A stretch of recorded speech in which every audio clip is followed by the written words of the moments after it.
নমস্কার, কেমন আছো সবাই? আমি ভালো আছি।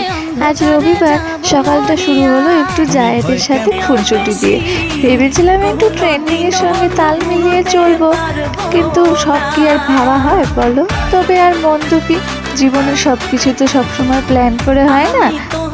একটু হাসি, একটু মজা, একটু এলোমেলো মুহূর্ত, এগুলো নিয়েই আমাদের প্রতিদিনের জীবনের পথ চলা খুব সুন্দর হয়ে ওঠে। অনেক হলো মজা, এবার তো যেতেই হবে রান্নাঘরে। তাই চলে এসেছি প্রতিদিনের মতো রান্নাঘরে। আজ এনেছি একটু বোয়াল মাছ, করবো একটু বোয়াল মাছ আর ঝিঙে, আলু, পটল, বেগুন এগুলো দিয়ে একটা সবজি করে নেব। আর করেছিলাম ডাল।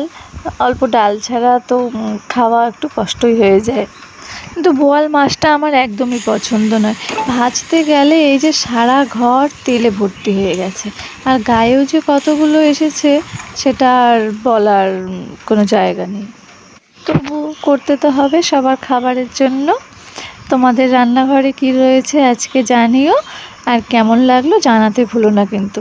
আজকে তাহলে আসছি, তোমরা সবাই ভালো থেকো, সুস্থ থেকো, টাটা।